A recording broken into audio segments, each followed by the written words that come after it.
Hear the word of the Lord, the best part of the sermon. Beginning in verse 1 of chapter 4. Now Boaz had gone up to the gate and sat down there. And behold, the Redeemer of whom Boaz had spoken came by. So Boaz said, "Turn aside, friend, sit down here." And he turned aside and sat down. And he took 10 men of the elders of the city and said, "Sit down here." So they sat down. Then he said to the Redeemer, "Naomi, who has come back from the country of Moab, is selling the parcel of land that belongs to our relative Elimelech. So I thought I would tell you of it and say, buy it in the presence of those sitting here and in the presence of the elders of my people. If you will redeem it, redeem it. But if you will not, tell me, that I may know. For there is one besides you to redeem it, and I come after you." And he said, "I will redeem it."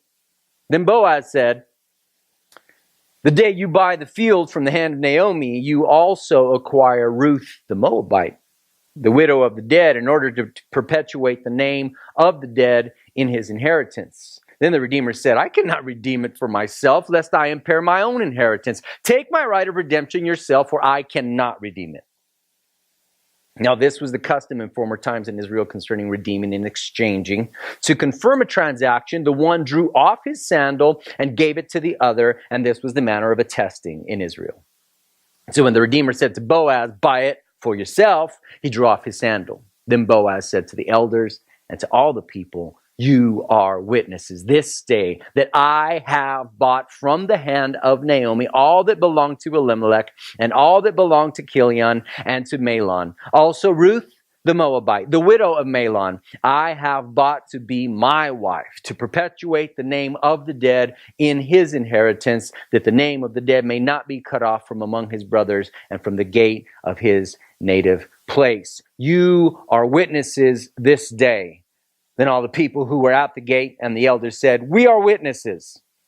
May the Lord make the woman who is coming into your house like Rachel and Leah, who together built up the house of Israel. May you act worthily in Ephrathah and be renowned in Bethlehem. And may your house be like the house of Perez, whom Tamar bore to Judah because of the offspring that the Lord will give you by this young woman." So Boaz took Ruth, and she became his wife. And he went into her, and the Lord gave her conception, and she bore a son. Then the women said to Naomi, "Blessed be the Lord, who has not left you this day without a redeemer, and may his name be renowned in Israel. He shall be to you a restorer of life and a nourisher of your old age. For your daughter-in-law, who loves you, is more to you than 7 sons, has given birth to him." Then Naomi took the child and laid him on her lap and became his nurse. And the women of the neighborhood gave him a name, saying, "A son has been born to Naomi." They named him Obed. He was the father of Jesse, the father of David. Now these are the generations of Perez. Perez fathered Hezron. Hezron fathered Ram. Ram fathered Amminadab. Amminadab fathered Nahshon. Nahshon fathered Salmon. Salmon fathered Boaz. Boaz fathered Obed. Obed fathered Jesse. And Jesse fathered David. The word of the Lord. You can be seated. Thank you.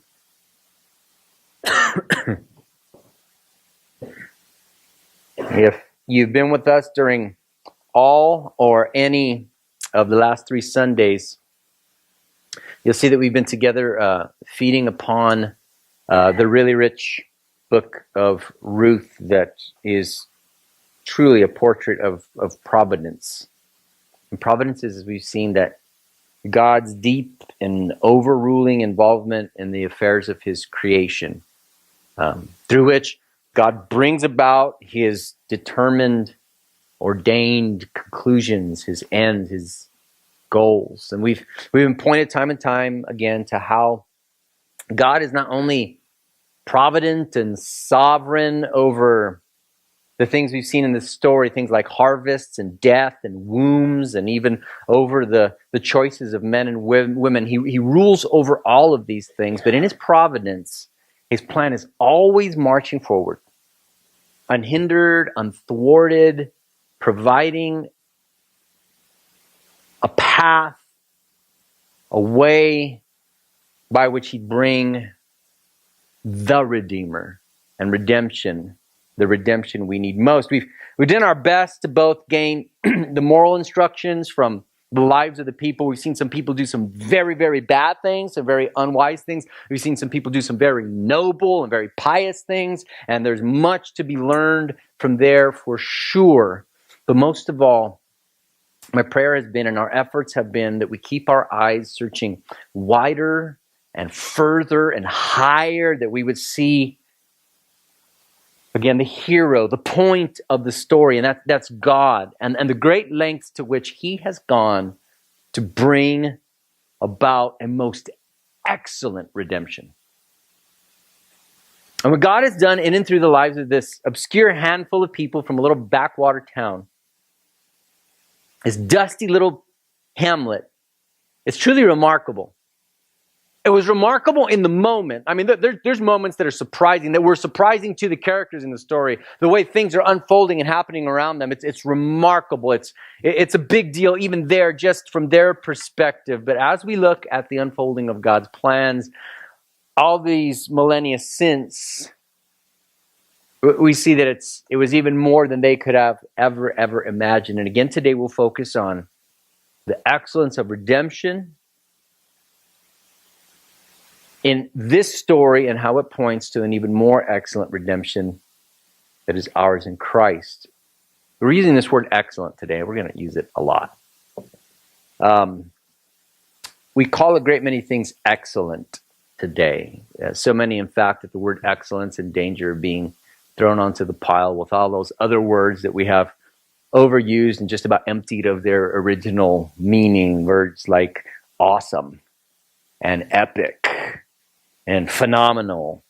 So many other casualties of language. But excellent is a word with a particular definition, especially when you look at the roots of this word. And it's more than just a synonym for very good.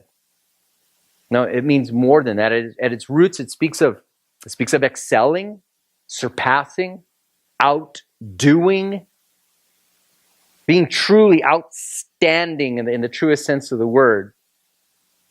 And as it pertains to this act of redemption that takes place in this story here, we see not just a customary arrangement of redemption rights to real estate, and all the rest.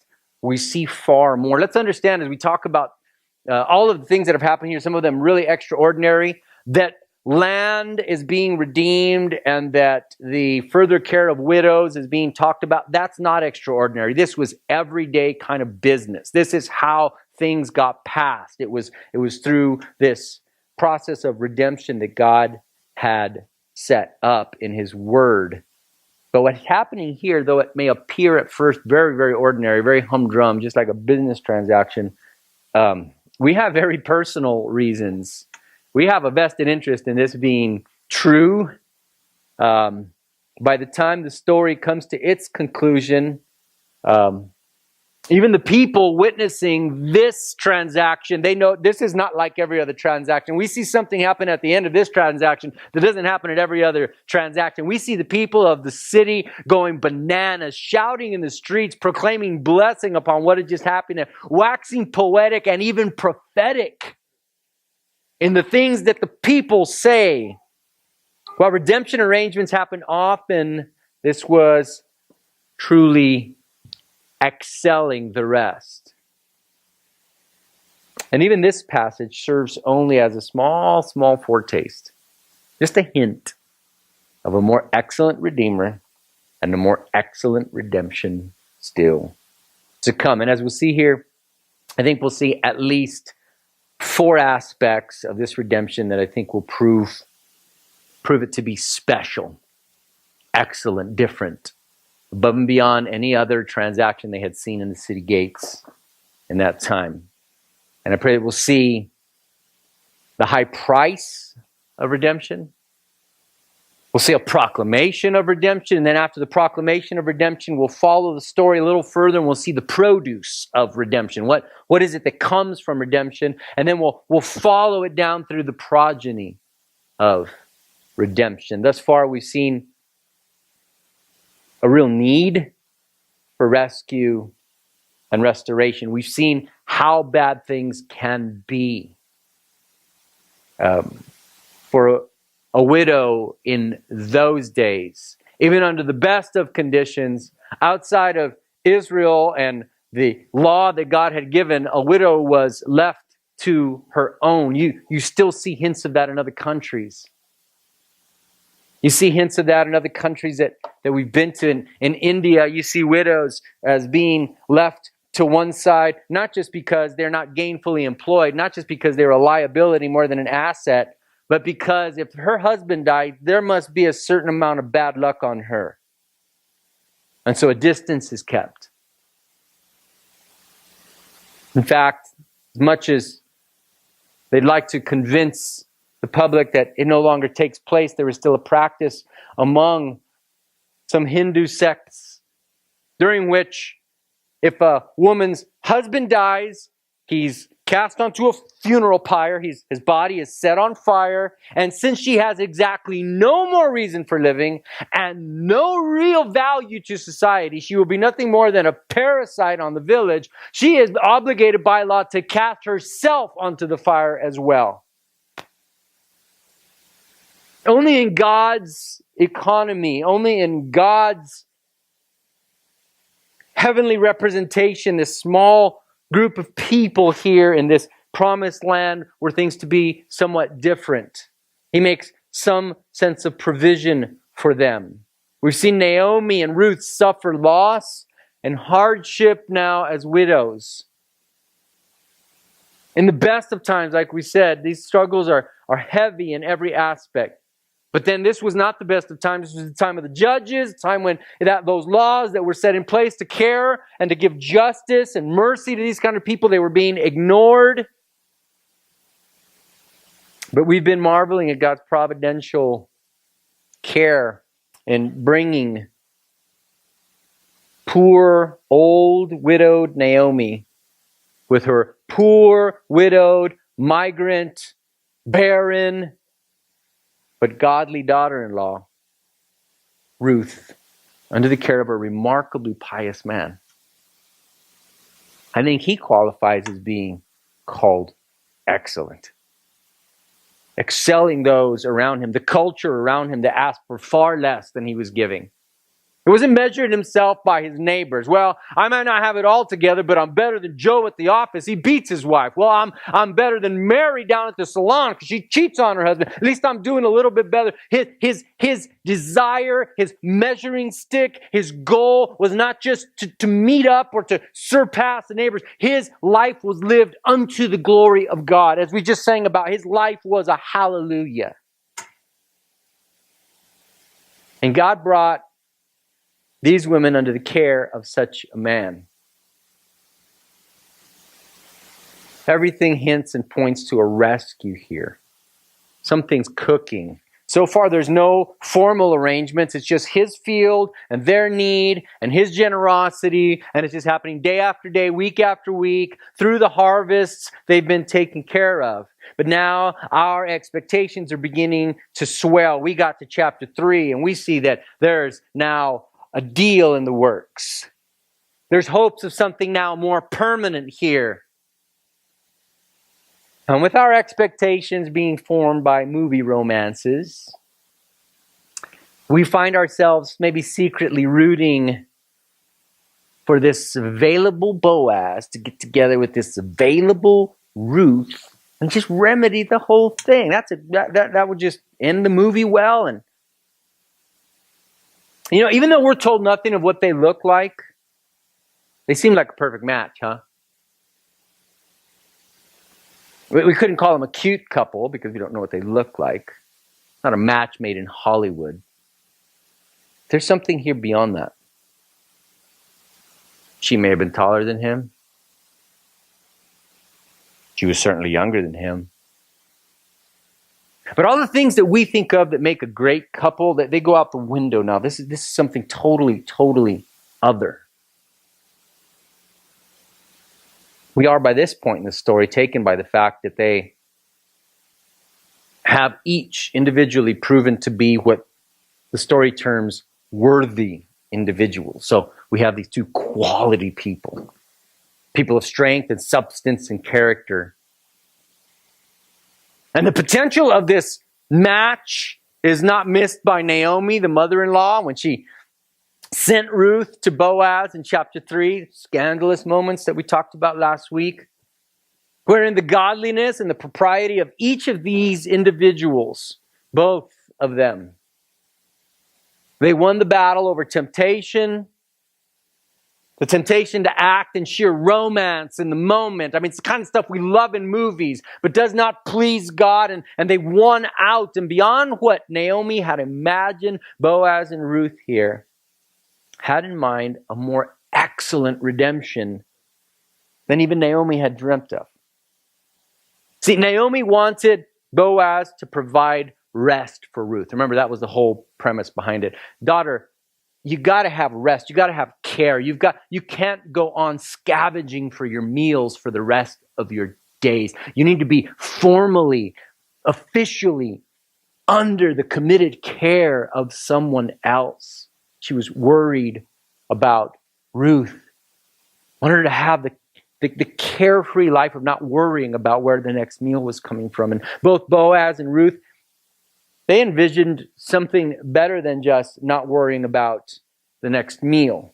They were thinking about honoring God by following His procedures for redemption of Elimelech's name, the family land, as well as taking up Mahlon's name and the rescue of Naomi. They're thinking big. They're thinking God's law. They're thinking about the things that please God and not just taking worries off of Ruth, but putting a smile on the face of God the Almighty.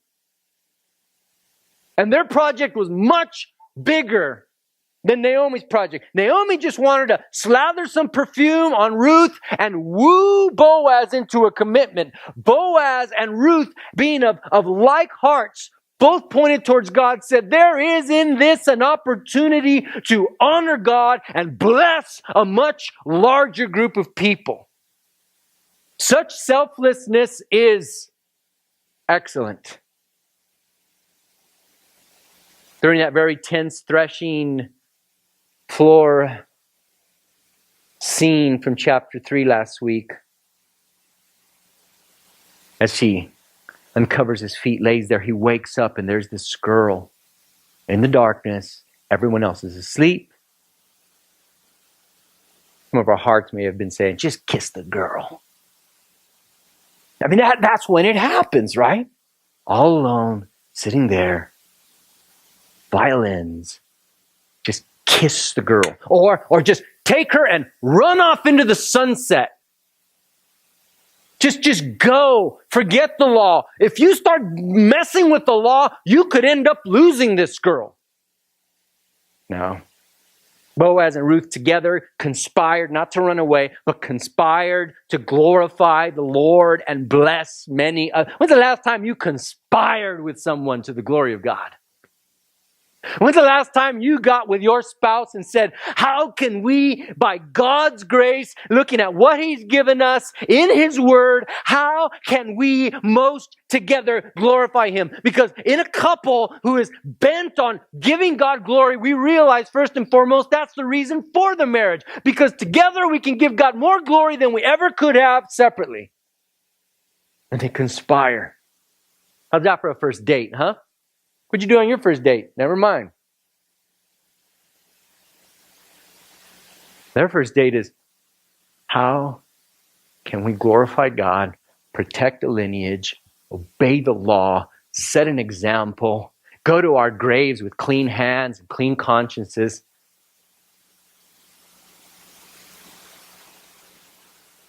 This story has a more excellent ending than any movie. The procedure of redemption was not without some cost, though. Bringing us to the first of our observations, verses 1 through 6, talk to us about the price of redemption. You remember in the cliffhanger that we were left at last week, Boaz sends Ruth home with 80 pounds of grain and some news.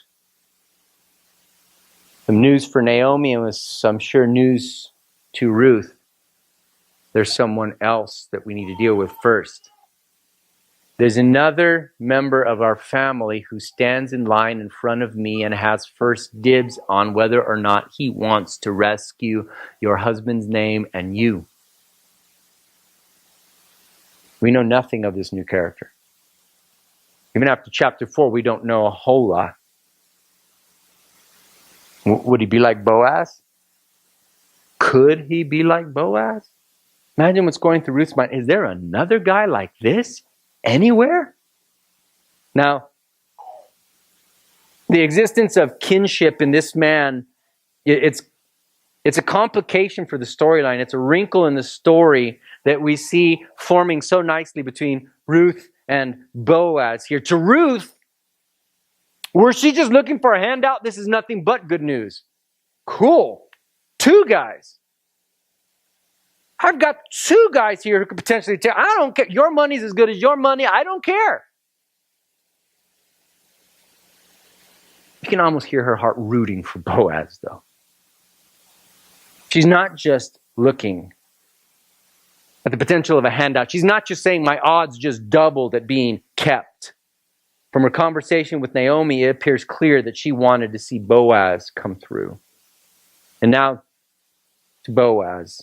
To Boaz, the existence of this man, it adds a wrinkle. It adds a task to be addressed. It's a detail. It's a detail that he could jump over and act like it's not there and go for what he wants. But he knows that blessing yourself that way is that honey that goes in sweet but turns to gravel in your mouth. And Boaz says, no. See, a lesser man would have rejoiced to think, oh, good, there's somebody else that can take her. I don't need to. I can go off in my bachelor ways and I don't have to spread my money around and I don't have to spread my inheritance around. No, that was not him. He wasn't a lesser man. Matter of fact, he straight away went about exerting the effort, dotting all the I's and crossing all the T's to fully explore every possibility for God's law to be kept, even if it were to cost him something. Even to his own hurt, potentially. It's clearly he's fond of this woman. Recall Naomi's last words we heard to Naomi. Naomi's last words to Ruth last week in the closing of chapter 3, verse 18. She replied, wait, my daughter, until you learn how the matter turns out. For the man will not rest, but will settle the matter today. Remember, Naomi's telling her this at the breaking of day, after the night spent at the threshing floor. Here comes Naomi, tells him what happened. Or here comes Ruth, she tells Naomi what happens. And Naomi, in completely uncharacteristic ways, in a way so un-Naomi, she says, you know what we're going to do? We're going to wait. Naomi doesn't wait. Naomi plans and schemes and sets things in motion and sets people on midnight missions and stuff. She's not the kind of person, but she senses something now in Boaz. And she hears the way these 2 godly people have conspired to honor God. She says, let's just wait. It's in good hands. Your future is in a Redeemer's hands. And she says, and I know something else about Boaz. He doesn't dilly-dally. He's going to handle this matter today. She's right. She's right because he got about it. And the first thing that this redemption would cost Boaz was any impatience he might have. See, isn't in his enthusiasm? Yes, it was that very day. Early that day, he makes his way. There's no gap in the continuity here. He makes his way over. He leaves what is got to be a ton of work. Remember, they just harvested. He's got piles of grain. He slept there. It was customary for the owner of the field to sleep there with the grain to help protect it from thieves. And now, leave the grain. I got bigger fish to fry. And he leaves and he goes to the city gate. And he gets there. He knows the first thing he has to do is wait. He rushes to the gate, and verse 1 says that he sat there. You have to wait for things. See how God's going to bring it about. Do you hate it when God's not in the same hurry you're in? Doesn't seem to get the urgency of the situation. He gets to the gate of the city. And the gate of the city, even in a small city like Bethlehem, it was a place of public meeting. It was a place of public proceedings, a place of transactions and agreements. It was a place where the leaders, the elders of the city would hold court. It's where decisions were made and trials were held. And it makes sense. It's the place where foreigners were allowed or not allowed in. It's a place where commerce went in and out. It was a very significant place. Even archaeologically, when you look at some of the older, larger cities, they would even build towers on the sides of the gates that had meeting rooms within them. Rooms big enough to hold 10 elders and 2 parties. And they would sit in there and they would hold court together. This is important things happen there. It was expected. It was normal every single day of the week, barring Sabbath. I don't know in the days of the judges, but they would have proceedings there. And this was not uncommon.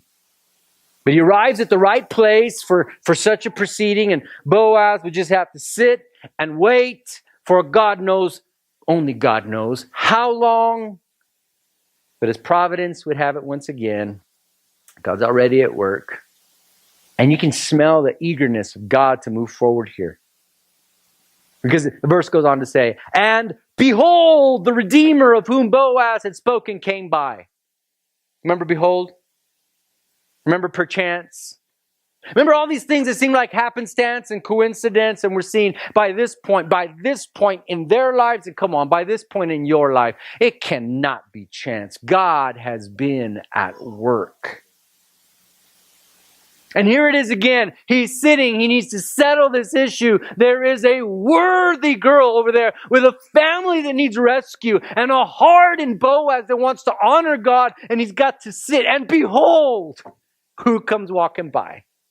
Of all the people in the village, behold is used here by the writer to point us to the not so surprising surprise. The kind of surprise that should not surprise us anymore when just the man he's looking for comes walking by. And interestingly, when Boaz calls the man over, our Bibles say that he said to him, hey friend, come sit here. And the truth is that word friend is just placed in there as kind of a placeholder because the man's name is not given. And matter of fact, he doesn't even call him friend in the Hebrew. He basically calls him, it's just some little rhyming, nonsensical kind of phrase that was used in Hebrew, something akin to us calling someone, hey, what's your face? Hey, Mr. So-and-so. Hey, you, such and such, come here. The name doesn't really matter that much. And so the author just leaves it out, and we'll see why in a moment, or we can conjecture why. Some have said that it's punitive. Now, you just read the chapter with me. This guy is not excellent. This guy is not Boaz. And when it's all said and done, it's as though the penman of this book says, this guy's name just does not matter. I'm about to mention some very important names. I don't want him remembered amongst them. And so he just does not include it. We aren't given reasons, but neither are we given his name throughout the whole chapter or anywhere else. Lost and forgotten is this man, while little Ruth is remembered forevermore. Providence. So having sat the man down, this man who has first opportunity, first rights to redeem this family name, the family land, Boaz, he's eager here, but he's careful. He's careful here. And the first thing he does is, well, before we do anything, I'm going to make sure that what we do holds up. So he goes and he finds 10 elders, 10 leaders of the city. Now, it's an interesting thing. These guys weren't just mulling around looking for something to do. These were busy men. These were men of influence. These were men of commerce. And it's an interesting thing that when Boaz calls 10 of them to leave what they're doing, they answer. Is there something about the character of Boaz and the importance of what's about to be done? You, 10 of you, come here. Important men, men of integrity, men whose testimony would hold up over time. And he says, come here, I want you to be witnesses to what's about to take place. Meanwhile, what's his face is sitting there saying, I wonder what's happening here.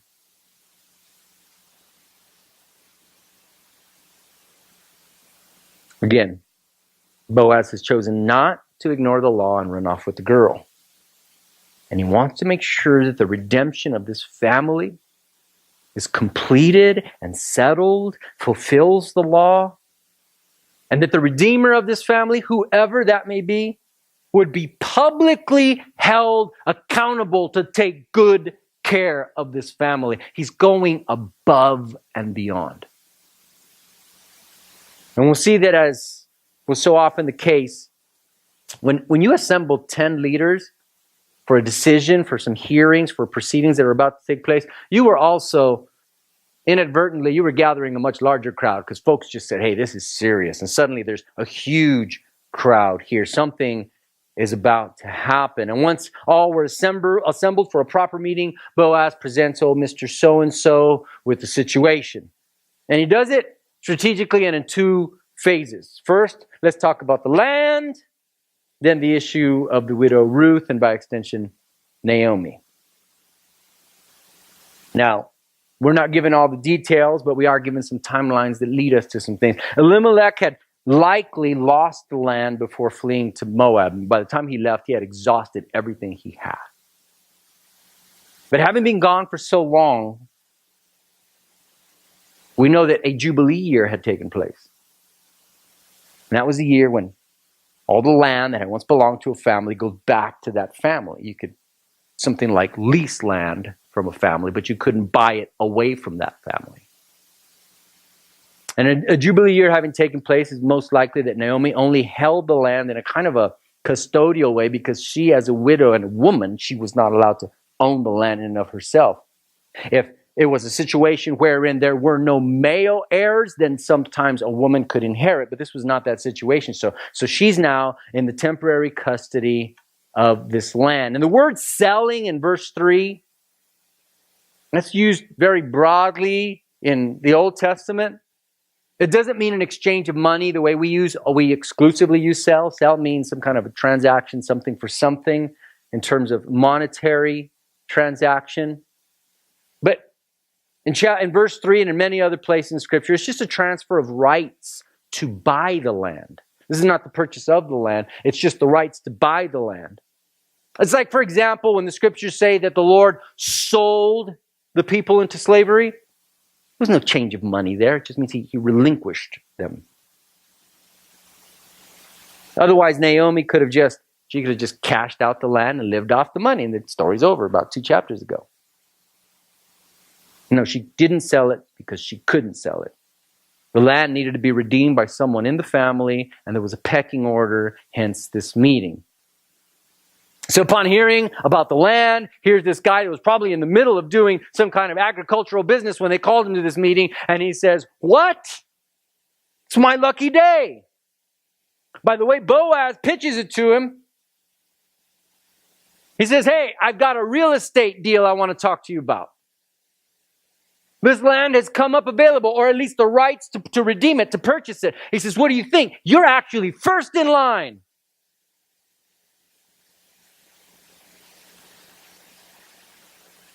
And it's amazing. And the guy, upon hearing it, he takes no time in responding.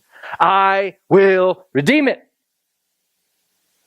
I'm glad all the elders are here. Everybody heard that. "I will redeem it." And here is where Boaz makes a most excellent combination of two different but not totally unrelated concepts.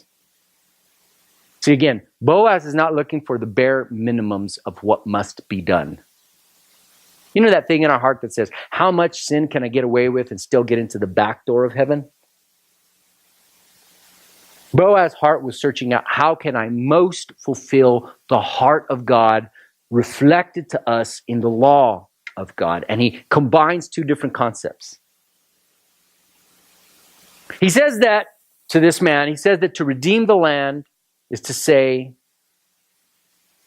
that you care about not just the use of this land and the crops of this land and the money that the crops will bring from that land. No, but if you're going to redeem the land, what you're saying is, I care about the family to whom this land was given. When Joshua came into the promised land, that allotment of land to the various families was a holy, a sacred, a covenantal thing. And he says, I don't want to see this land be taken from this family. He says, no. He says, well, if you're going to redeem the land, that means you care for the family. That's why God instituted this.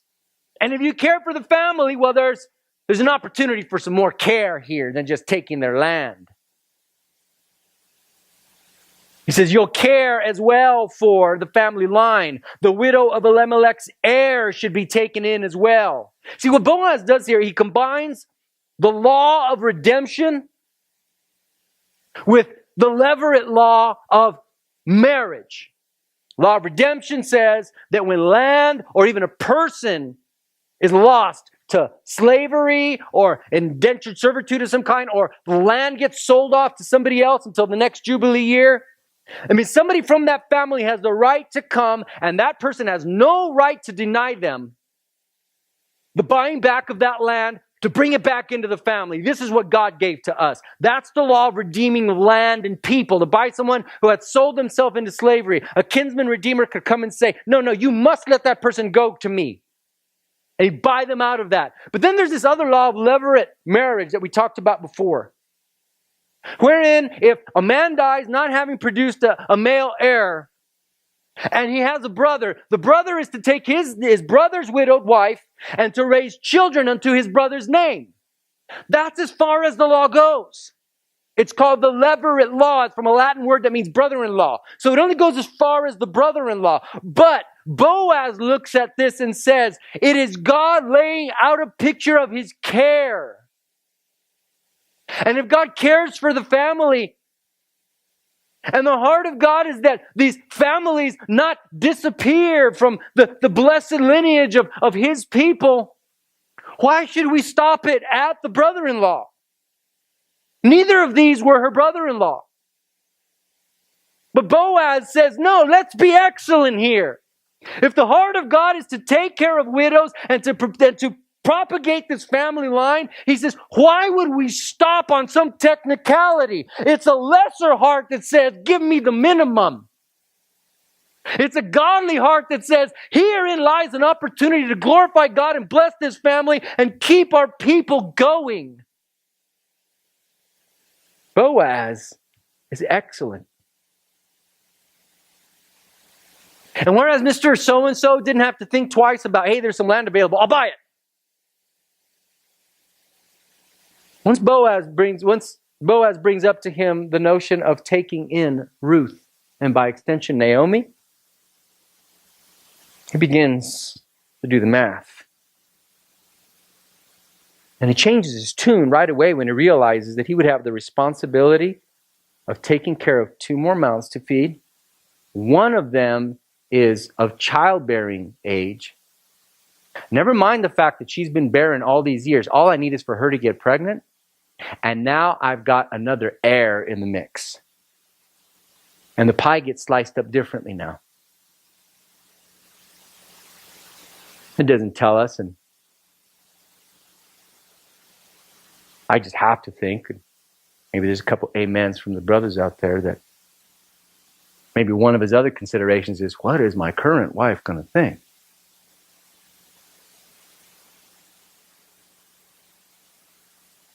What had begun for him as such an unexpected real estate bargain suddenly turned into a price too high. Something not to be seized upon, something to be avoided. Never mind the glory that could be given to God. Never mind the help that could be given to this family. How it affected his bottom line ruled over everything else. And no sense of what is excellent.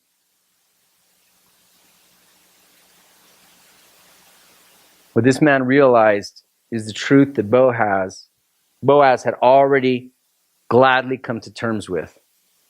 Redemption is costly.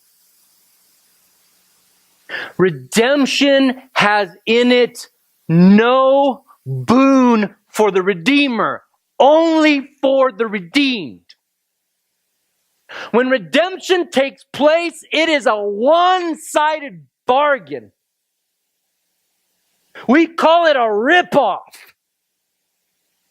There must be a motivation greater than personal gain in redemption. And Boaz had counted the cost. And there was an opportunity here that Boaz saw as a privilege, the other man saw as a money pit to be avoided. So Boaz saw a whole redemption, a rescue, a restoration that was needed. Counted the cost. Counted it worth it. Understood God's heart for the family, for the widows, for justice, for mercy. And was willing to pay that price.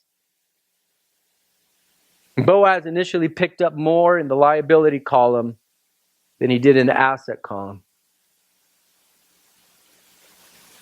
The price he paid was nothing, though, in comparison.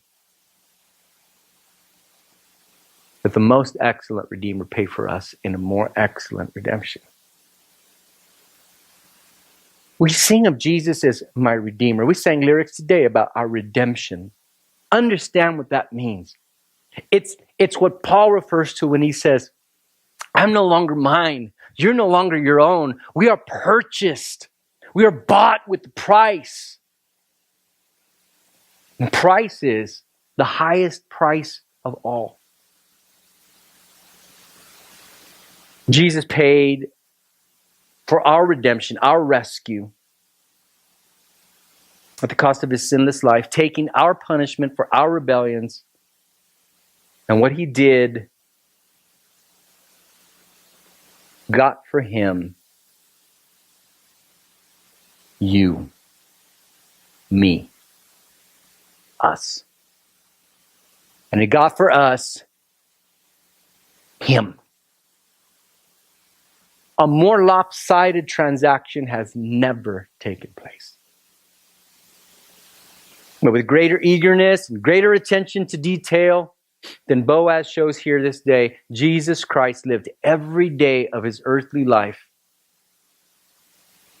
and suffered willingly a death of anguish on a cross that you and I not be left in eternal misery. Forget what Ruth was. I mean, we read about what Ruth and what Naomi were going through, trying to find some grains of corn to eat every day, and her hearts are moved and her eyes well up. What a sad situation. Your situation and my situation were far sadder.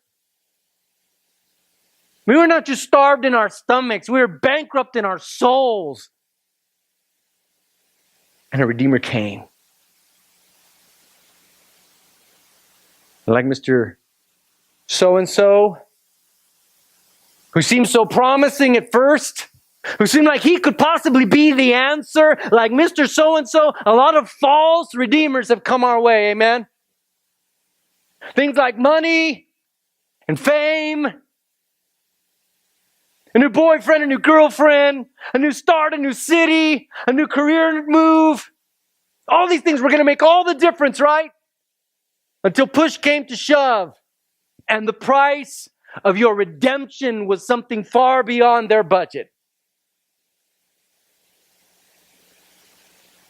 Our need is for a greater redemption. Not just the redeeming of land or family name, but of an eternal soul. We need a more excellent redemption, a more excellent Redeemer. And having seen the price of redemption, it follows that there's a proclamation of such a great redemption in all of its glory. Verses 7 through 10 show us the conclusion of the proceedings. And there's a closing proclamation here by Boaz that leaves here. No doubt about what has just taken place. That crowd should not disperse wondering, what was all that about? He wants to make it abundantly clear. In verses 7 and 8, the author describes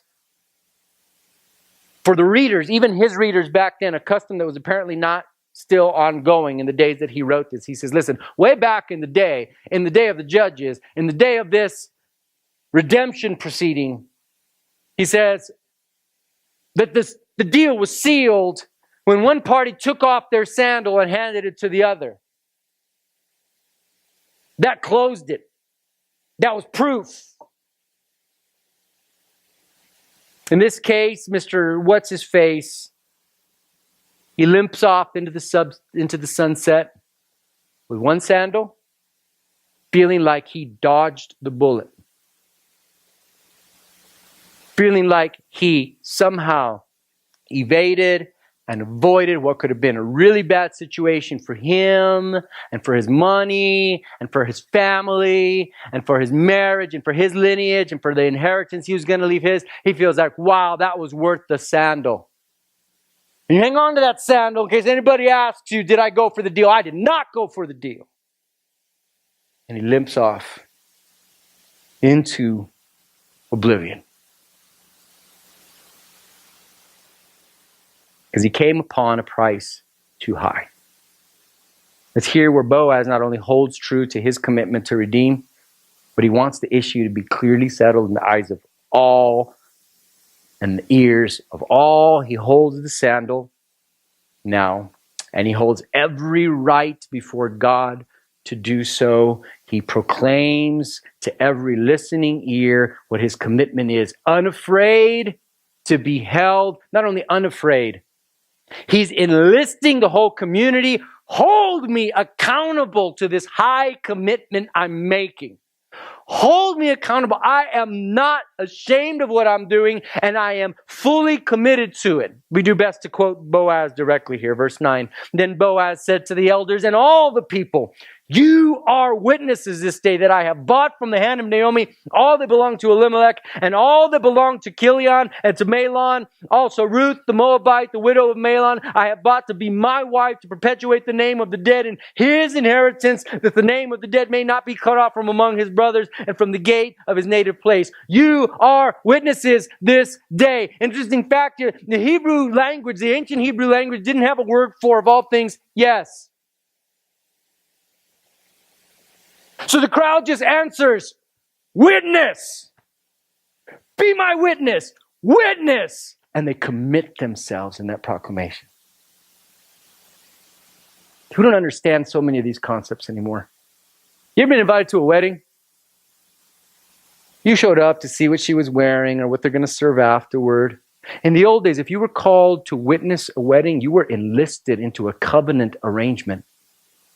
You are to witness the covenant that is being made between these two people, and you are enlisted to do all that you possibly could to make sure that that covenant was kept. Next time you go to a wedding, think twice. For those of you yet to be married, invite folks who will be real witnesses. I don't care if your aunt gets mad. Can you tell I have old bitterness?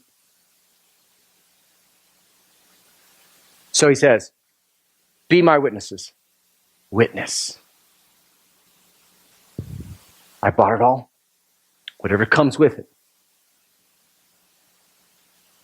I'm going to take this upon myself. It is finished. There was redemption. Wonder no more about what becomes of Ruth after this, or Naomi, or this family line. It's absolutely beautiful. It's truly excellent. It's going beyond the minimal requirements of the law, whereby either man could have just said, all right, listen, you're actually presenting two different things here, Boaz. You're saying the land could be redeemed and these women could be helped out. I'll take the land. But Boaz puts this man in front of witnesses and before God, and he says, God's heart is for a full redemption.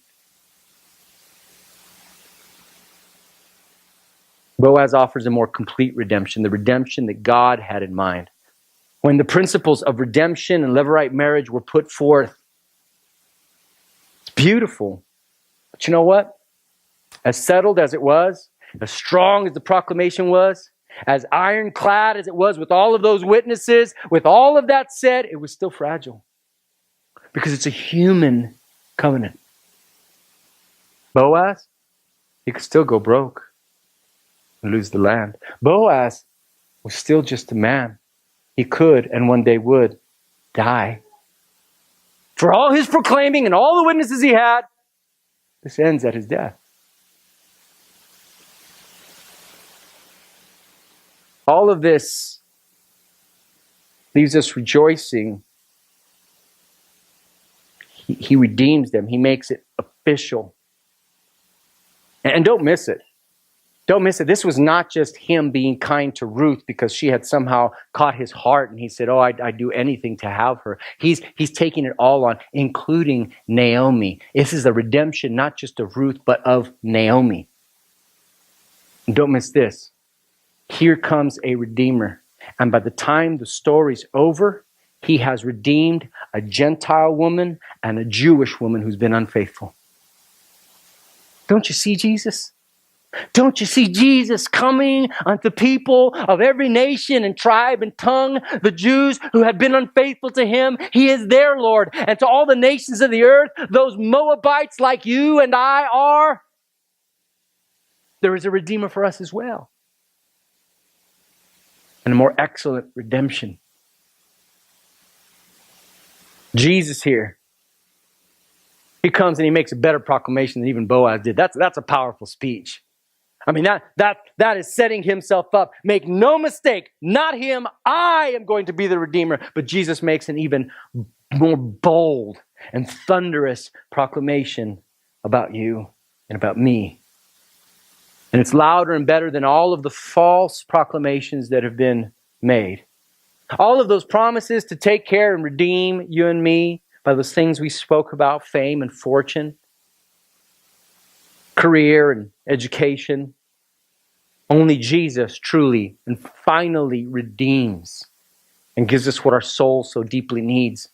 And Jesus is not ashamed to proclaim our redemption either. Hear what Jesus, our Redeemer, proclaims about our more excellent redemption. John 10:28. I give them eternal life, and they will never perish, and no one will snatch them out of my hand. My Father has given them to me. He is greater than all, and no one is able to snatch them out of my Father's hand. As Paul states it in Colossians 2, by canceling the record of debt that stood against us with its legal demands, this he set aside, nailing it to the cross. He disarmed the rulers and authorities and put them to open shame by triumphing over them in him. Jesus openly proclaims our redemption on a bloody cross. Boaz did it in the city gates. Jesus did it outside the camp.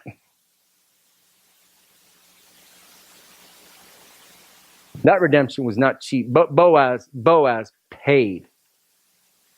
But your redemption was not cheap either. Boaz's redemption was as public as he could make it. And your redemption is not secret either.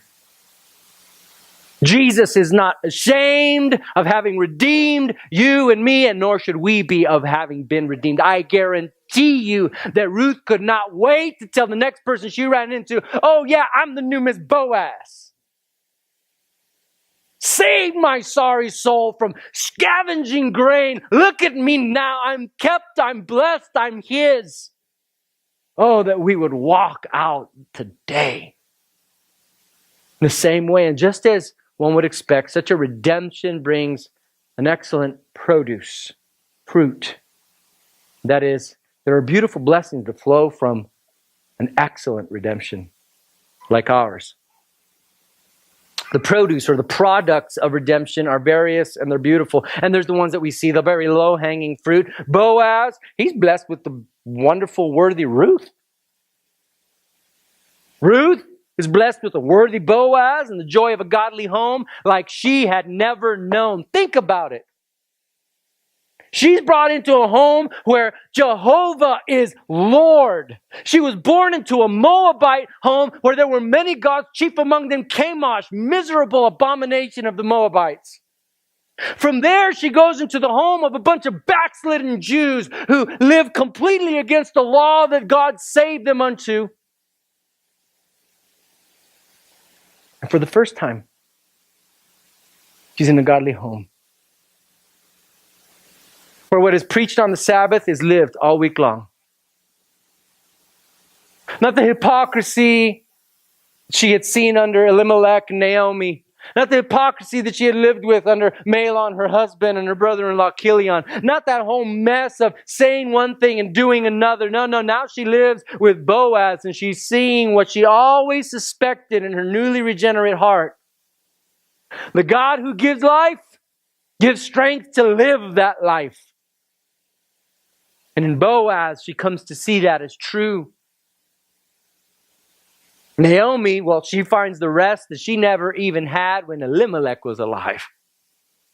She's better cared for now than in what she had formerly known as her best days. True rest comes not from having food on the table and clothes on your back and a fully funded IRA. No, rest comes from acknowledging that one is under the care of a fully committed, unashamed Redeemer.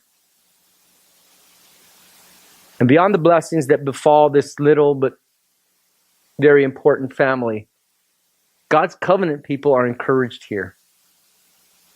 I mean, all the people.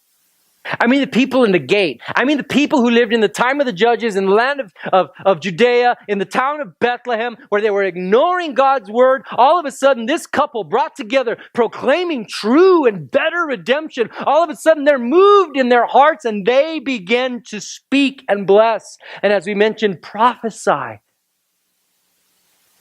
In those dark days, when everyone has disregarded the word of God and is their own monarch, suddenly under the example of Boaz and his example of redemption, of God's, his reflection of God's generous heart, all of a sudden they are moved. This backslidden people are moved to pronounce blessing upon this redemption that had just taken place because it was excellent. Now, it wasn't common, it wasn't traditional for the people to stand in the streets and proclaim blessing upon a redemption. Even they recognized this was something better. And while they'd been unfaithful and they'd worshipped all kinds of other gods, when it came time to bless Boaz and this new union, they could think of no higher God by which to bless this union than the Lord Jehovah, they said. They knew a lot of gods. It's not because they didn't know another. They just didn't know a better one. And they pronounced blessing upon this. Two equally yoked, godly people were going to come together to bless generation after generation. So much so that they perhaps unwittingly prophesied of God's plans. Isn't that an interesting thing? I was talking with Pastor Ramon just about this yesterday. It reminds me of when, in John 11, when they're looking to hunt down Jesus, and Caiaphas, who was the high priest that year, though he's no godly man and he's certainly no Christ follower, suddenly he gives the advice, well, let's just leave this alone. It's probably better that one man die for the whole nation. Did I say that? And it says that he prophesied unwittingly just because he held the position of the high priest that year. And so it was with these backslidden people in the gate. To witness such a wonderful redemption, they begin to proclaim blessing. And listen to the blessing. Then all the people who were at the gate and the elders said, we are witnesses. May the Lord make the woman who is coming into your house like Rachel and Leah, who together built up the house of Israel. May you act worthily in Ephrathah and be renowned in Bethlehem. And may your house be like the house of Perez, who Tamar bore to Judah, because of the offspring that the Lord will give you by this young woman. May God bless you. May God bless you in miraculous ways. May He do unbelievable things out of terrible and hard circumstances. Notice they mentioned Tamar, another levirate law situation where it seemed like everything had gone wrong for Tamar. But God, in His mercy, through a messed up situation, brings about a lineage that would lead to the ultimate redemption. And they said, may it be so with Ruth. They had no idea. You hear the people? Do you hear them calling on the name of the Lord again? Do you hear them blessing the name of the Lord? Do you see them hearkening back to God's mighty deeds? God, would you bless them like you blessed our forefathers? They're remembering God's goodness now. Do you see the effect that a righteous couple can have on the surrounding community?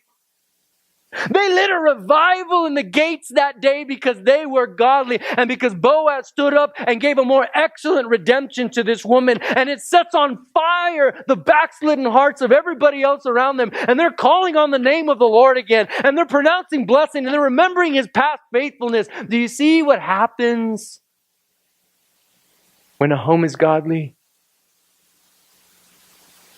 And they had just started. This is pre-wedding. But the wedding comes. We fast forwarded 9 months. And suddenly Naomi, who complained that I left full and I came back empty, now suddenly not just is her stomach full of Boaz's grain, but her lap is full of Boaz's child, Obed. And a loving daughter who's better to her than 7 sons. There's fruit. Redemption brings fruit. Always an end of necessity. In their faithfulness, God uses Boaz and Ruth to lay the groundwork for a continued blessing of redemption, blessings that go beyond the lives of this cast in this narrative. And it goes all the way to you and me and on into eternity. The final verses of the book tell us how. As the author points out here, there was progeny to this redemption. From verses 18 to 22, a kind of an epilogue. It's not the telling of the story per se anymore, but now the author says, let me tell you something interesting before I close. He says, before I wrap this whole thing up, I just don't like the thought of you perhaps missing the fact that this was more than just another woman being redeemed by another man. That this was exceptional. And he says this sent ripples on, out into glorious directions. The writer of this book could not close without tracing the progeny, the ancestry of what happened there at the gates that day. From that day, from that redemption, that proclamation, that union that was about to take place, the writer goes as far as he could possibly see. And he wrote this years later during the time of David. And the furthest he could possibly see was King David. And he says, what a great, great result. What a tremendous thing has happened here. That through that meeting way back then that I have just spent 4 chapters telling you about, King David was born. And that's a big deal. I mean, think about where we started. Remember where the story started? Broke Elimelech, violating God's law and promises and going to Moab, and making bad decisions and dying there, and the destitution of his wife and his daughters-in-law and all the horrible things that have gone on. Somehow, the story weaves itself to now we're talking about the greatest king that Israel has ever known. From that mess? Now, if you can't identify the strokes on that portrait as being God's own handiwork, I pray for your eyes. As far as the writer was able to see, this was the best possible outcome, but the truth is, whether he could see ahead to a coming and greater king, the King of Kings from the line of David, a king whom King David himself would call Lord. I don't know if the author could see that far, but we can. From this side of Calvary, we can see a much better view. And we only have to look as far as Matthew 1 to see that the family tree doesn't end at King David. That would have been a pretty nice climax, huh? From wretched Moabitess to the greatest king that Israel had ever known, to that point. That's a great story. That's wonderful. But that's not the end of the story. Because that was just the beginning of the Davidic line and a whole new covenant and a whole new Redeemer with a whole new redemption. You only have to go to Matthew 1 to see it. I'm not going to read it to you, as fascinating as reading lineages are. Matthew begins from Abraham. And he runs all the way up to Jesus. Now, the writer of Hebrews, that's a great climax to your story. It ended at David. Matthew says, oh no, I've got a better climax to that. Let's just trace that a little bit further. And he goes from Abraham and he says, this tree branches more until there is that great branch. And his name is Jesus. But he does an interesting thing here. He does something that he wants us to notice. Even Matthew. He does something significant in giving this family line, because traditionally when we read the other family lines, we see just men's names, right? So-and-so fathered so-and-so, who fathered so-and-so. And suddenly when Matthew gives it, he makes it a point to include some women in there, which was not customary. And if you were going to include women, you probably would not have chosen the women he chose. Women like Tamar, who we mentioned, who has a child by her father-in-law. Rahab, a known prostitute in Jericho. Ruth, whose story we've seen is checkered and tattered. And even mentions Bathsheba. I mean, let the point be clear. God redeems all kinds of people and uses all whom he redeems. Very checkered group. But he includes in this family tree of redemption should never, ever stop growing and bearing fruit until Jesus returns. No time of day is ever a time to not be seeking ways. No situation is ever a situation where we should not be seeking opportunity to glorify God in every way possible, knowing that he uses those he's redeemed in tremendous ways. Maybe you go home and you read the stories of Tamar and Rahab. And you see in these very textured and sometimes sketchy stories, you see one thing in common: God's fingerprints of providence all over them. Spoiler alert here. You go and you read about Rahab and you chase down the story of Rahab, you're going to find that this prostitute turned believer from Jericho marries a man named Salmon. And they had a baby. The baby's name was Boaz. It's no wonder when Boaz looked at Ruth and her broken past, he could not discount her. He could not say, God won't use you, because his own mother was a former prostitute. And if anyone knew the glory and the power of redemptive work, it was Boaz. And for some of you who have written yourselves off because of your shade, your family tree is not a beautiful shade tree, but it's a gnarled vineyard.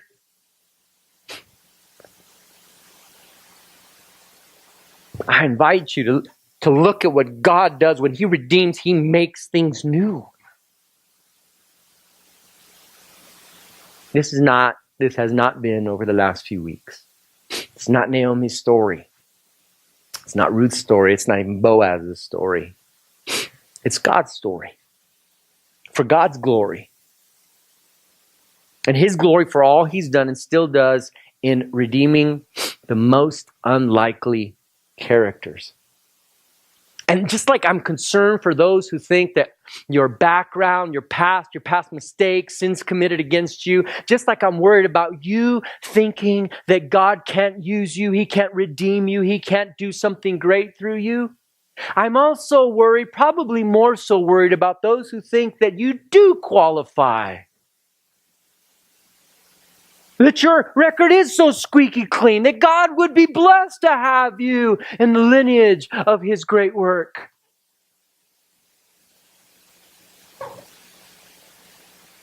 No, we all need redemption.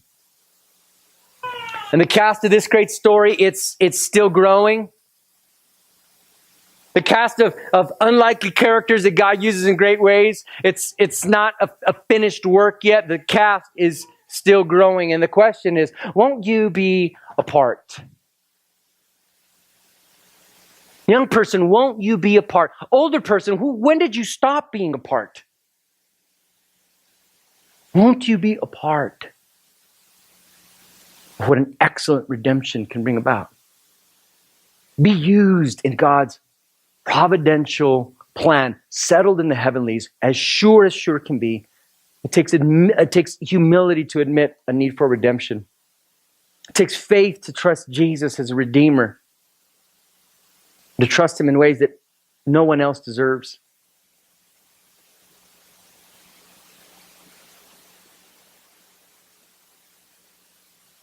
Not too many generations from there, another story of redemption would begin in that little town of Bethlehem. And it's a story we still celebrate. It's a story we decorate for. It's a story we'll sing about.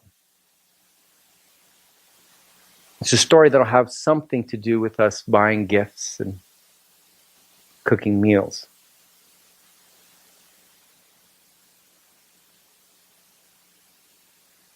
But it's a story that's final chapter has not yet been written. Because that Redeemer didn't just come, he's coming again. And the redemption he gave, he still gives. And the lives he transformed, he still transforms lives. And God is calling us to be a part. Would you pray with me?